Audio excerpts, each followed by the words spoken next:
Boa tarde! Neste vídeo, meu grupo comentará sobre vigilância em zoonoses. Estes são os nossos componentes. Mas afinal, o que é vigilância em zoonoses? A vigilância em zoonoses envolve a prevenção, o controle e a monitorização de doenças que podem ser transmitidas entre animais e seres humanos.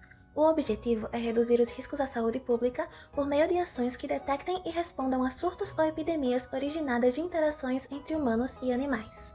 E o que exatamente são zoonoses? As zoonoses são doenças que podem ser transmitidas entre animais e seres humanos. Elas podem ser causadas por diferentes agentes infecciosos como vírus, bactérias, parasitas e fungos. A transmissão pode ocorrer de diversas formas, como por meio de mordidas ou arranhões, ou até mesmo contato direto com secreções e fezes. Legislações, começando pela Lei número 1138, de 23 de maio de 2014, que estabelece diretrizes para ações da vigilância, prevenção de controle de zoonose e acidentes com animais peçonhentos. A portaria é essencial para definir a atuação dos serviços de saúde na proteção da população contra doenças como raiva, leptospirose e leishmaniose. Já a Lei número 3.364, de 29 de novembro de 2016, reconhece os animais como seres importantes e estabelece o dever de controle populacional de animais domésticos, como gatos, cães. Apesar de que seja focada mais na proteção dos animais, a lei também tem um impacto no controle de zoonose ao incentivo de políticas públicas de manejo populacional e saúde. Já a Portaria Interministerial número 2037, de 23 de setembro de 2014, estabelece o Plano Nacional de Vigilância e Controle da Raiva e define como responsabilidade dos municípios, Estado e da União em relação à vacinação de animais, campanhas de conscientização essenciais para o controle dessas zoonoses. A Lei número 9.605, de 12 de fevereiro de 1998, que no caso é a Lei de Crime Ambiental, que mesmo que, apesar de tratar de uma forma mais ampla as questões ambientais, a lei também prevê punições para o manejo inadequado de animais e práticas que possam causar a propagação de doenças. E já a Instrução Normativa número 50, de 24 de setembro de 2013, no caso o MAPA, que é o Ministério da Agricultura, Pecuária e Abastecimento, estabelecem procedimentos para o controle de doenças tanto em animais de produção, como, por exemplo, nas doenças de febre aftosa e tuberculose bovina, que tem impacto tanto na economia quanto na saúde pública do nosso país. E temos também o decreto número 5.741, de 30 de março de 2006, que regulamenta a defesa agropecuária e estabelece medidas de vigilância e controle para zoonose em animais de produção, sendo fundamentais no contexto das doenças que possam afetar os rebanhos e, por consequência, a saúde humana. Vigilância. O Ministério da Saúde, em 1970, criou os Centros de Zoonose, que por meio do recolhimento, vacinações e eutanásia fazia o controle da raiva. E a partir da década de 90, sistematizou a aplicação de recursos para apoiar na implantação e implementação de unidades de zoonose integradas ao SUS. Essas unidades estão localizadas estrategicamente em locais como capitais, regiões metropolitanas, municípios de fronteira e alguns estados mais populosos, conforme a portaria do Ministério da Saúde, pela Superintendência de Assistência Socioeducacional número 758, de 26 de agosto de 2014. Zoonoses de relevância regional ou local, doenças com incidência ou prevalência em certas áreas, com transcendência, gravidade, vulnerabilidade e potencial de disseminação somente em níveis regionais e locais, sendo incluídas nessa subdivisão doenças como toxoplasmose, esporotricose e outras, zoonoses emergentes ou reemergentes, doenças novas ou exóticas que podem ter origem em outros países, que envolvam mais de uma espécie de animais no ciclo de transmissão, ou doenças que podem reaparecer em períodos de declínio ou risco de aumento no futuro. A vigilância pode ser de forma mais ativa, com ações de monitoramento constante da população e animais da área, articulação sistemática com áreas de epidemiologia e instituições privadas como hospitais e clínicas veterinárias, pet shop, entre outros. Prevenção. A prevenção é importante, pois a partir dela tem a educação de saúde, que é apresentada nas escolas e comunidades, ajudando a comunidade a entender o que é as zoonoses e como ela pode ser negativa aos humanos e animais. Também tomam cuidado ao manejar o ambiente, pois quando necessário, eles controlam ou eliminam os vetores e roedores. incentivando a população sobre o manejo certo. E por fim, a vacinação de animais é extremamente importante para que não afetem a saúde dos animais e humanos. Controle. O controle é feito quando é constatada a situação de risco de transmissão ou a introdução de zoonoses que pode afetar a saúde da população. Os profissionais desenvolvem as etapas de execução do controle que são separadas em 3 tipos.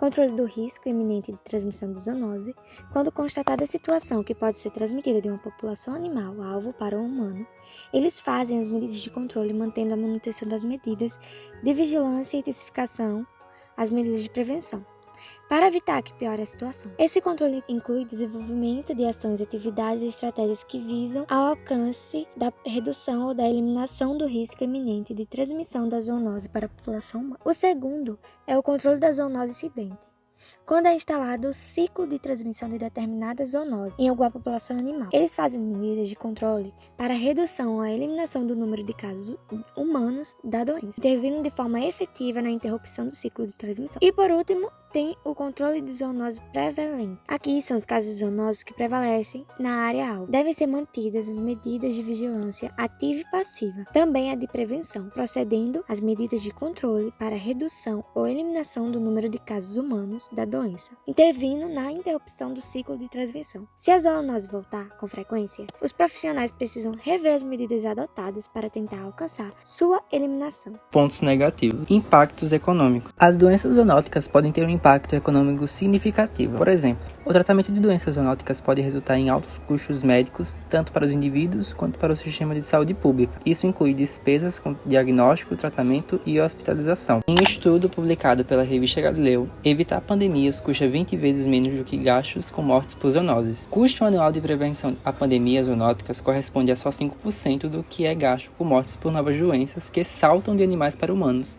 segundo um novo estudo. Risco de surto. As zoonoses podem causar doenças graves em humanos, como raiva, leptospirose e a hantavirose, resultando em complicações de saúde significativas e até a morte, como no caso do surto do vírus Nipah na Índia em 2018. No primeiro surto na Índia, em 2018, 21 das 23 pessoas infectadas morreram.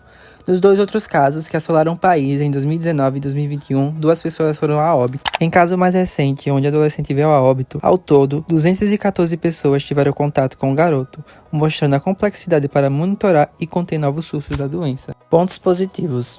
Entendimento da saúde pública. Os estudos das zoonoses melhoram a compreensão das interações entre seres humanos e animais, ajudando a desenvolver estratégias para prevenir e controlar doenças. Desenvolvimento de vacinas e tratamentos. A pesquisa sobre zoonoses pode levar ao desenvolvimento de vacinas e tratamentos que beneficiam tanto os animais quanto os seres humanos. Animais de importância para a zoonose, domésticos e perigosos. Raiva é uma zoonose mortal que se espalha de animais para animais ou de animais para humanos. A função do vírus da raiva é atingir o sistema nervoso central e é transmitida através de uma mordida de animal ou lambidas mucosas em regiões de feridas. Esta zoonose afeta unicamente animais mamíferos. Caso o humano seja mordido por um animal com raiva, é necessário que ele vá urgente para um posto de saúde mais próximo. Toxoplasmose é uma infecção chamada Toxoplasma gondii e é encontrada em fezes de gatos e em outros felinos. Pode ser transmitida através de águas e alimentos contaminados, ou de mãe para filho durante a gestação. É uma doença que tem cura e os sintomas são variáveis e vai depender muito da imunidade da pessoa infectada. Leishmaniose visceral, ou mais conhecida como calazar, é uma doença que precisa de bastante atenção. Caso não seja tratada com antecedência, pode causar o óbito da pessoa ou animal infectado. É transmissível apenas se a pessoa ou o animal for picado pelo parasita que foi infectado pela leishmania. No Brasil, atualmente, existem apenas 2 vetores que podem transmitir essa doença. Essa doença apresenta casos gripais, mudanças de tamanho dos órgãos e, em casos mais graves, a morte dos infectados. Dengue é transmissível pela picada de um mosquito chamado Aedes aegypti, que está contaminado com o vírus da dengue. Seus sintomas variam de casos leves a casos graves, e é importante que a pessoa picada vá para um posto próximo à sua casa. Há outros animais que também podem ser danosos à saúde humana e que muitas vezes aparecem em nossas residências, como é o caso dos morcegos e dos roedores, que são vetores que os Centros de Controle de Zoonoses monitoram constantemente, devido eles transmitirem várias doenças, como é o caso da raiva e da leptospirose, que pode causar insuficiência renal, hepática, respiratória, além de ser fatal. Tanto as abelhas como os aracnídeos são considerados animais perigosos para a saúde humana, e acidentes com eles são bem comuns. A maioria dos casos de picadas de escorpiões e aranhas estão ligados às regiões das mãos e dos pés, tirando a aranha marrom, pois a maioria dos acidentes acontecem quando elas são comprimidas contra o corpo, principalmente quando estamos dormindo. Já as abelhas costumam picar qualquer área do corpo da vítima quando se sentirem ameaçadas. Também é muito comum que elas ataquem em forma de enxame e se aglomerem em torno do corpo da vítima. Entrevistas.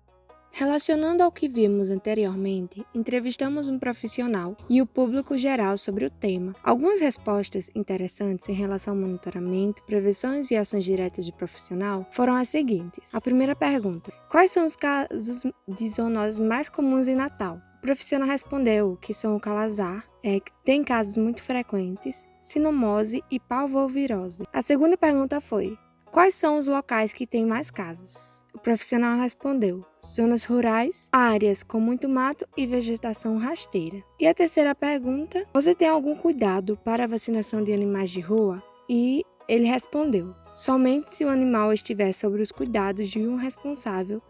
Caso haja, podem ser feitos exames de sangue e até vacinações. Já o questionário, que foi feito direcionado para a população que utiliza o serviço, também obtivemos alguns resultados interessantes. Como a pergunta: recebem com muita frequência a visita de profissionais de zoonoses? 83,3% respondeu que não. Isso é negativo, pois como a sociedade vai conseguir entender como ela deve se proteger de algum tipo de doenças geradas por zoonoses? A segunda pergunta que pegamos foi: existem postos de zoonoses perto de onde você mora? Esta foi uma pergunta bem dividida no nosso questionário, que 50% respondeu que sim e 50% respondeu que não. E é evidente que a presença desses postos poderiam ser mais frequentes. E a última que escolhemos foi: existe algum foco de animais peçonhentos perto de você, como terrenos baldios ou lixos? E 83,3% respondeu que sim, e 16,7% respondeu que não. Isto é muito perigoso, porque pode afetar a saúde da população. O trabalho com zoonoses desempenha um papel importante na saúde pública e na segurança das comunidades. É de extrema importância para garantir a saúde e o bem-estar das pessoas e dos animais. Investir em programas de controle, prevenção, educação e pesquisa é fundamental para minimizar os riscos e proteger tanto a saúde humana quanto as dos animais. Infelizmente, nas entrevistas percebemos que há uma falha de comunicação com a população e os profissionais. Isso precisa melhorar para alcançar esses benefícios. Muito obrigada pela atenção.